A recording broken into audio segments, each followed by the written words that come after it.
안녕하십니까. 펀들입니다. 펀펀 강의 24강을 시작하겠습니다. 내 마녀의 날은 무엇을 뜻하나요? 오늘이 바로 내 마녀의 날이죠. 그래가지고 이 질문을 올려주셨는데 그렇게 어려운 내용은 아닙니다. 먼저 마녀의 날이 무엇인지 위칭데이라고 하는데요.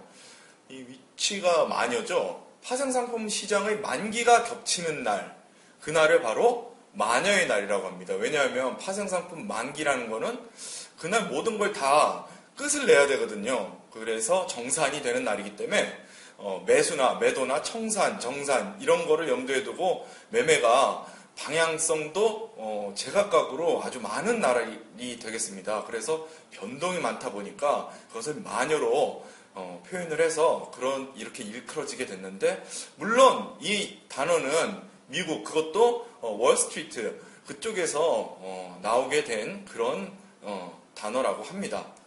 그러면은 이전에 설명드렸던 것처럼 선물은 지금 계약하고 이날 미래의 어느 날 물건을 받는 그런 계약이기 때문에 만기일이라는 게 있다고 했습니다.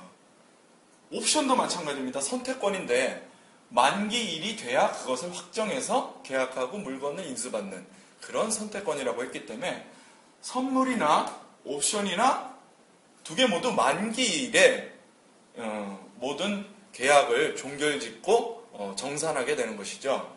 그래서 만기일이라는 개념이 있다는 거, 그 다음에 선물과 옵션이 겹치기 때문에 만약에 이 두 개가 같은 날 만기일이 겹쳐진다면 더욱더 큰 변동성을 일으키게 돼서 마녀가 막 돌아다니는 것처럼, 그래서 마녀의 날을 형성하게 되는 겁니다.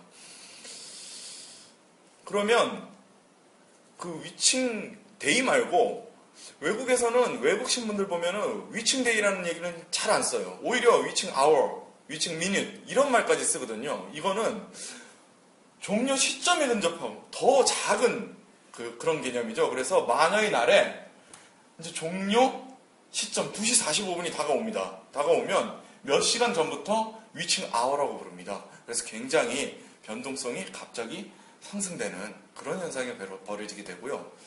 그 다음에 오히려 이제 1시간 안에 몇 분 남았어요. 2시 30분, 2시 40분 막.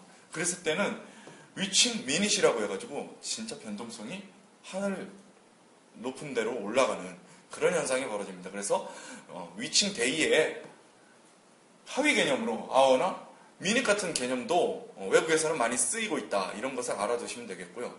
그러면은 위칭 데이는 겹치는 날인데 우리 보통 세마녀, 네마녀 이런 얘기를 많이 하거든요.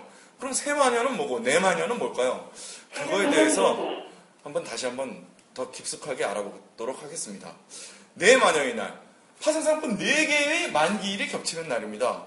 그럼 파생상품이 어떤 것들이 있을까요? 한번 봐볼까요? 여기가 이제 만기일이라고 쳤을 때 먼저 선물이 만기를 향해서 가겠죠. 그 다음에 아까 말씀드린 옵션이 또 가겠죠. 근데 선물은 우리나라 시장에서 보통 3개월마다 만기일이 돌아옵니다. 옵션은 1개월마다 돌아오기 때문에 3개월에 한 번씩은 이게 겹치게 되는 거죠. 근데 선물이 생긴 건 96년이고요. 옵션이 생긴 건 97년입니다. 그러니까 옵션이 없었을 때는 위칭데이 그런 게 없었겠죠. 겹치는 날은 없었고 97년에 옵션이 생긴 다음에야 비로소 두 마녀의 날이 탄생하게 된 겁니다. 근데 이거는 주가지수 선물이고요. 주가지수 선물로 거래를 막 하다가 2002년도 되면은 개별 주식 선물이 다시 생깁니다. 그래서 개별 주식 선물이 2002년도에 생기니까 새 마녀의 날이 탄생하게 된 거죠. 새 마녀의 날. 6개월마다. 그런데 2008년에 개별 주식 옵션이 또 생겼습니다.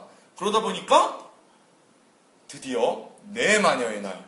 그러면 정리해보면 주가지수 선물, 주가지수 옵션, 개별 주식 선물, 개별 주식 옵션, 이 4개의 만기가 겹치는 날이 3개월마다 한 번씩 탄생하게 되는 거죠. 그래서 그 날을 네 마녀의 날로 그렇게 불려지고 있는 겁니다. 네, 여기까지 설명 마치겠습니다. 감사합니다.